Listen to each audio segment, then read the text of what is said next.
ये निज़ाम बनाया 10वें और 11वें इमाम अलैहिस्सलाम ने पूरा एक निज़ाम, वो कला खत लिखते मुसलसल ऐसे किया जाएगा। मैं एक जल्दी से वाक़े पेश कर दूं। 10वें और 11वें इमाम का दौर बड़ा सख्त तरीन दौर था।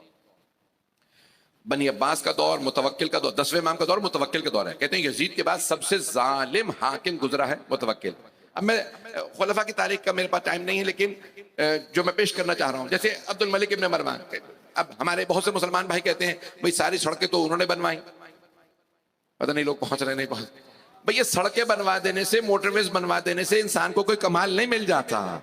इंसान का ये नहीं कि उसका इस्तेहकाक बन जाए कि मैं हादी बर हक हूं, मैं अल्लाह का नुमाइंदा हूं। भाई आपने, आप हाकिम थे तो आपने अगर कोई काम कर दिया, ये उम्मत पे एहसान नहीं किया।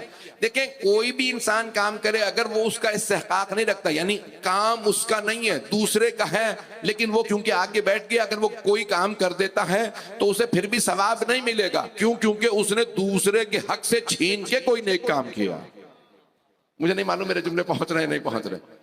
फैजान गिरामी, अब ये बहुत से अब्दुल मलिक इब्न मरवान, इन सब की तारीख एक मौजूद है। मुतवक्किल ने बहुत से काम किए, लेकिन सबसे ज्यादा जुल्म किया आले मोहम्मद के आसार पे। और मुतवक्किल अब्बासी कोशिश करता था 10वें और 11वें इमाम अलैहिस्सलाम पे एक रोब रखे, फौज बहुत बड़ी बनाई। और एक दिन यहां तक मिलता है कि उसने अपनी फौज से कहा कि भाई ये जो पहाड़ी है सामर्रा की, सारे इस पे चढ़ जाना। चट्टान थी, यानी बहुत ज्यादा उसके पत्थर थे। कल लोहे के अपने औजार, गुर्ज, नेजे, तलवारें हाथ में लेके जोर जोर से मारना। जब मैं आऊं तो कहना कि आप हमारे बादशाह सलामत हैं, आप हमारे खलीफा हैं, बताइए क्या हुक्म है। तो जरा हमारे जो अहले बैत के अफराद हैं उन पे रोब बैठ जाएगा मेरा। पता नहीं लोग पहुंच रहे नहीं पहुंच रहे। कैसे कैसे लोग थे कि इन पे रोब डालने की कोशिश कर रहे हैं। तो उसने कहा भाई जरा रोब बैठ जाएगा इनका। बुलाया, आइए फर्जंद रसूल इमाम अली नक़ी अलैहिस्सलाम से कहने लगा मुतवक्किल, आइए मैं आपको अपनी सल्तनत की, अपनी बादशाहत की जरा सैर करवा दूं। इमाम अलैहिस्सलाम को जैसी दावत दी, इमाम ने आवाज दी, ए बेटा हसन अस्करी, आप साथ चलिए। रज़ान गिरामी, इमाम का लक़ब है अस्करी, अज़्ज़की अल अस्करी, जो पाक है, जो फौज वाला है। तो अब ये सोच लीजिएगा। अब बहुत से लोग हमारे मुसलमान भाई कहते हैं इमाम को अस्करी, फौज वाला इसलिए कहा जाता है क्योंकि सामर्रा में रहते थे, वहां पे बनी अब्बास की फौज थी, तो लोग समझते थे इनकी फौज है। नहीं, ये गलत है। आइए पेश करता हूं क्यों अस्करी कहा जाता है। मुतवक्किल अब्बासी ने एक मरतबा अइम्मा अलैहिस्सलाम दोनों इमामों को साथ दिया, साथ चलिए मैं आपको अपनी सल्तनत दिखाता हूँ। और बहुत ज्यादा खुश, साथ में फौजी चल रहे हैं, सिपाही चल रहे हैं, असला लगा रखा है। इतने में जैसे पहुंचा पहाड़ी के सामने, सारे फौजी खड़े हो गए।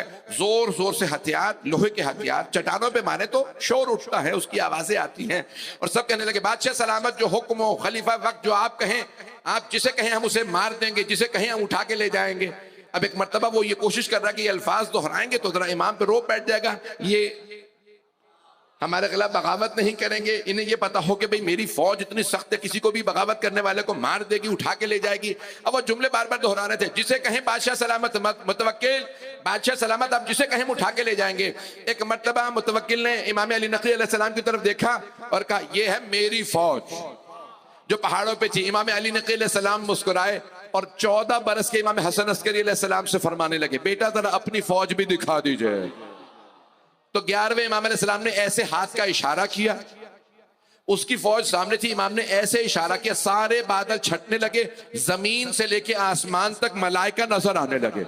एक एक फरिश्ता इतना बड़ा था, पूरे पहाड़ को एक पर से उठा के ले जाता। पता नहीं लोग पहुंच रहे हैं या नहीं। भाई कौमे लूत पे एक ही फरिश्ता अजाब लाया था ना, एक पर से उठा के पूरे शहर को ले गया था। तो एक मरतबा मलाइका ने इशारा किया, फर्जंद रसूल बताइए किसे मारना है। अगर आप कहें तो हम मुतवक्किल को उठा के ले जाएं, तो एक ही दफा जहन्नम में फेंक दें। मुतवक्किल वहीं बेहोश होकर गिर गया। इमाम ने इशारा किया वापस चले जाओ। जैसे ही उस पे चेहरे पे फौजियों ने पानी डाला, होश में आया, कहा कि आइंदा फौज ना बुलाइएगा, मेरे तो बड़े भी कह गए आप ना होते तो हम हलाक हो जाते।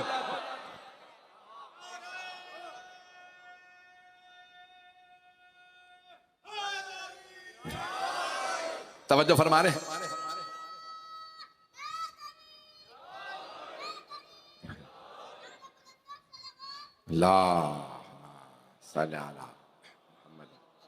तवज्जो फरमा रहे हैं जाने के नाम।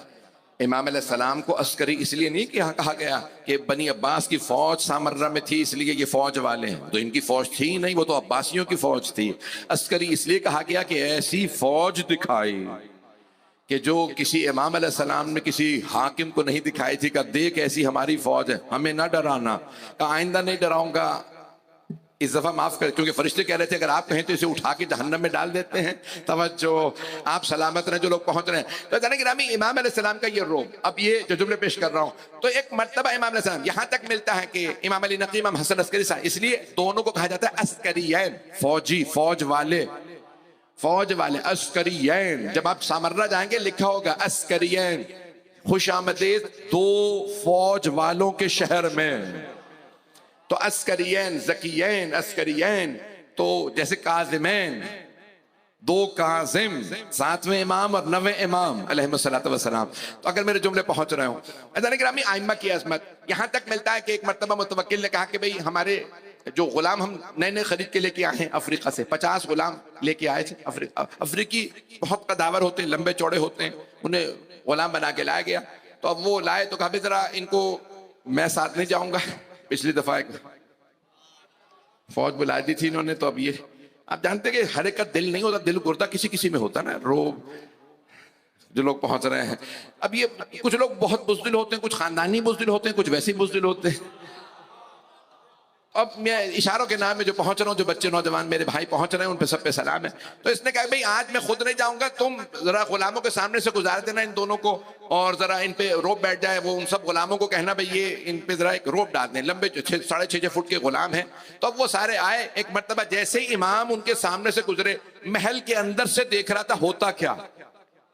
मुतवक्किल महल के अंदर से, अपने किले के अंदर से देख रहा है। एक मर्तबा जैसे इमाम गुजरे, 50 के 50 गुलाम खुद खड़े हो गए, आगे बढ़े, इमाम के हाथों पांव को चूमने लगे, कोई कदमों में गिर गए, इमाम उठा रहे हैं, वो बार बार पांव को चुप। तवज्जो, मुतवक्किल ने शोर मचाया, भाई ये इनका इमाम नहीं है, मैं हूं, मैं खलीफा हूं। अब पता चला कहने से कोई बन नहीं जाता। तो उसने कहा मैं खलीफा। दौड़ता हुआ बाहर आया, फौजियों से कहा तर्जुमा करके बताओ, इन अफ्रीकियों को समझ में नहीं आ रहा। अगर ये इसका कद बड़ा है और आदमी का चेहरा खूबसूरत है, ये इसे मानने लग जाएंगे। मैं खलीफा हूं, बताओ हाकिम मैं हूं, ये नहीं है।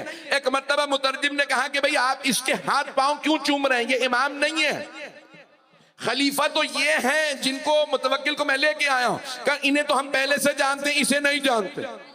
मुतवक्किल ने कहा पूछो ये पहले से इन्हें कैसे जानते हैं। कि हमारे अफ्रीका के जिस इलाके से हम हैं, ये वहां तबलीग के लिए जुमेरात के जुमेरात आते थे।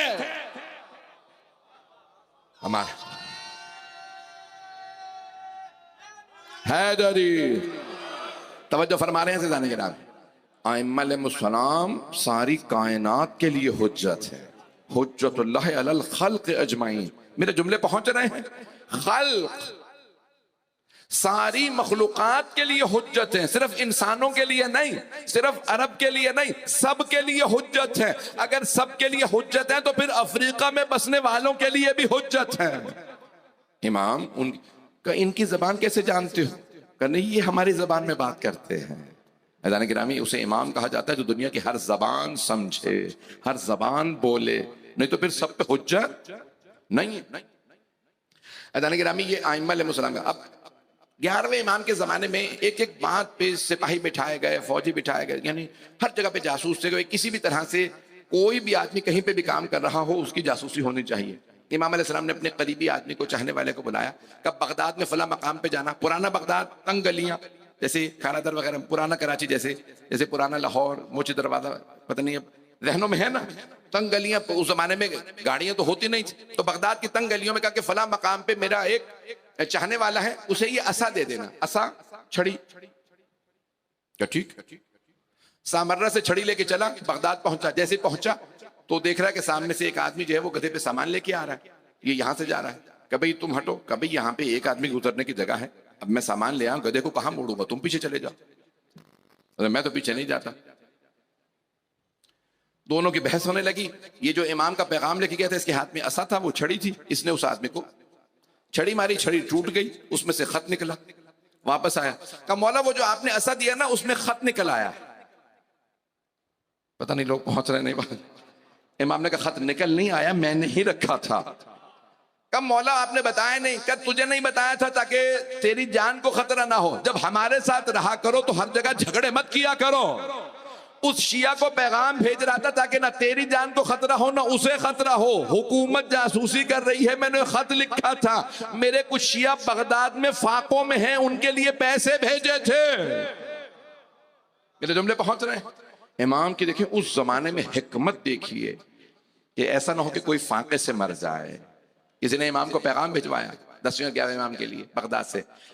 जब जाना तो इमाम से कहना कि मौला मैं बहुत परेशान हूं, मेरे लिए दुआ कर दें। इमाम ने पैगाम भिजवाया, कहा उनसे कहना हम तुमसे गाफिल कब हैं कि तुम पैगाम भिजवाओ। मेरे जुमले पहुंच रहे हैं कि हम तुमसे गाफिल कब है कि तुम कहो कि मौला हमें भी याद रखें। का एक एक शिया को हम उसके नाम से हसब नसब से जानते हैं।